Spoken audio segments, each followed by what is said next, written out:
Rajasthan medical relief society की आज 8 CHC में से 5 सीएचसी पर एसडीएम, बीसीएमएच और स्थानीय डॉक्टर बैठकें की है, जिसमें सिरानियाबाद, छोटी खाटू, मंडूकरा, तोशिना और मोलासर, ये 5 सीएचसी आज की हैं। इन सीएचसी में एक तो आने वाले समय में आवश्यकता अनुसार कौन सी तो मेडिकल फैसिलिटी और कौन सी उनको बेसिक इंफ्रास्ट्रक्चर देने की जो बजट है उस पर चर्चा की है।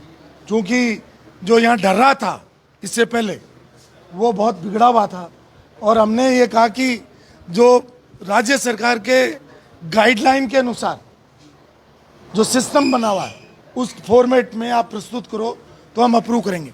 लेकिन जो इनको इमरजेंसी थी उनको हमने अप्रूव किया है, और डॉक्टर्स को, बीसीएमएचओ को भी निर्देश दिए हैं कि जनता को फैसिलिटेट करने के लिए, मेडिकल सुविधाएं देने के लिए उन चीज़ों की प्राथमिकता के आधार पर आइडेंटिफिकेशन कीजिए कि कौन सी अस्पताल में डॉक्टर कम है, स्वीकृत डॉक्टर कितने हैं, पद स्थापित कितने हैं, और उन पद स्थापित का भी प्रतिनियुक्ति कहीं की हुई है, यानी दूसरी जगह उनका डेपुटेशन किया हुआ है, तो वो क्यों किया हुआ है। इन सब विषयों को आज इनके साथ डिस्कस किया है, आवश्यक निर्देश दिए। इनका 3 वर्गीकरण किया है। पहला, जो अस्पतालों में राज्य सरकार से, चूंकि मैं जनप्रतिनिधि भी हूँ, तो इस सोसाइटी के अलावा अस्पताल में राज्य सरकार से संबंधित जुड़े हुए इश्यूज भी हमने लिए हैं। उसके अलावा सोसाइटी से जुड़े हुए इश्यूज भी लिए। और तीसरा जो है एनएचएम से जो परमिसेबल आइटम्स हैं उनकी लिस्ट भी हमने मांगी है, क्योंकि हम कंसर्निंग एडमिनिस्ट्रेटिव ऑफिस को यहाँ की रिक्वायरमेंट भेजेंगे और उसका समाधान करवाएंगे। क्योंकि मेरी प्राथमिकता में है कि अस्पताल, बिजली, पानी और शिक्षा अभी तुरंत प्राथमिकता है। बाकी जो दूसरी प्राथमिकताएं भी हैं उनको भी हम शीघ्र करेंगे।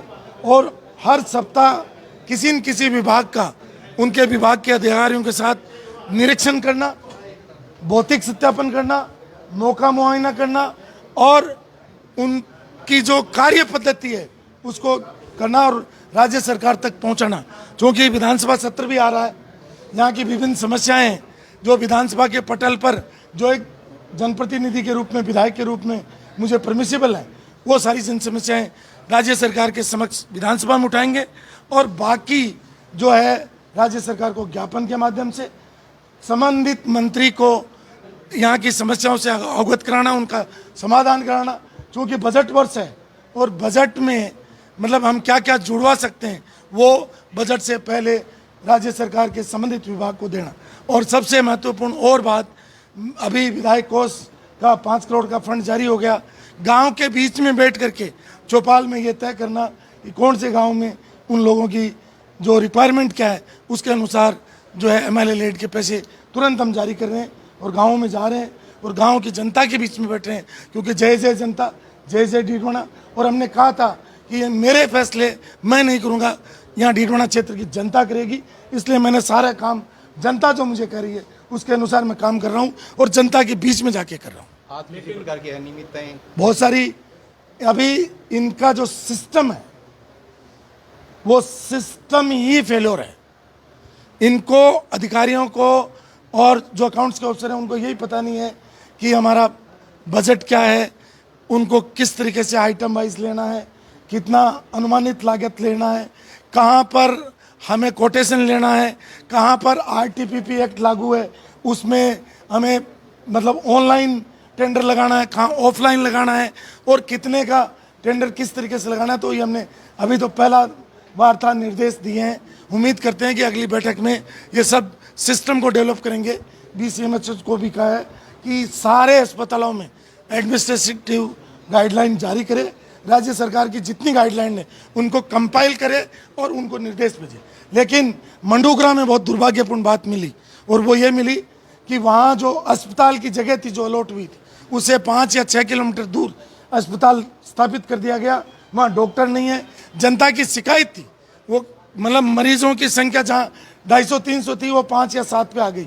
लोग या तो खाटू जा रहे हैं या साधनों के अभाव में, क्योंकि वहाँ न तो कोई वाहन जा सकता न वहाँ सुविधाएं हैं, तो चूँकि वो गलती तो हुई है, उस पर मैं राजनीतिक रूप से ज़्यादा कटाक्ष नहीं करूँगा, लेकिन ये काम गलत हुआ है, जो जनता की नज़र में भी गलत है। और आज मैंने भी उसको भौतिक रूप से देखा है, वहाँ जा कर के व्यवहारिक रूप से देखा है, तो उस पर लोगों की शिकायत है।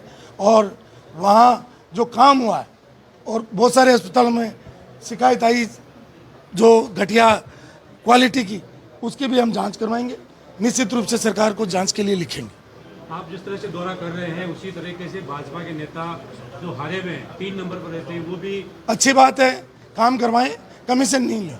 लेकिन आपको उद्घाटन से दूर रखा जा रहा है, सरकारी योजनाओं से दूर रखा जा रहा मेरी बात सुनो, मेरे को जनता ने अपनी सेवा के लिए चुना है और मैं सेवा मेरे हिसाब से कर रहा हूँ, और जो मेरे अधिकार क्षेत्र है उसमें पूरा काम कर रहा हूँ। अब कौन घूम रहा है, कौन नहीं घूम रहा है, कौन जीता कौन हारा, वो जनादेश था, जनादेश का पालन मैं कर रहा हूँ। और थोड़े दिन घूमेंगे और घूमना चाहिए, घूमने भी चाहिए, अच्छी बात है, लेकिन काम करें, रिजल्ट दें, फोटो नहीं चढ़ाएं, रिजल्ट दें। अनुशंसा उन्होंने भी कही है कि हमने कई ट्यूबवेल पास करवाई है, कई जगह विकास कार्य स्वीकृत करवाए। वो दिखा दें उनकी अनुशंसा के अनुसार राज्य सरकार की कोई चिट्ठी दिखा दें लोगों को कि साहब ये, या उनको परमिसेबल है, क्योंकि राज्य सरकार ने तो मुझे जवाब दिया है कि ये तो आपके हाथ से आई है और ये जिला कलेक्टर ने दी है, कहीं उनका नाम नहीं है, तो वो आपको मैं आपकी बार आऊँगा तो विधानसभा से जवाब आया दे दूंगा। अब कौन क्या चढ़ा रहा है उससे मुझे मेरा कंसर्न नहीं है।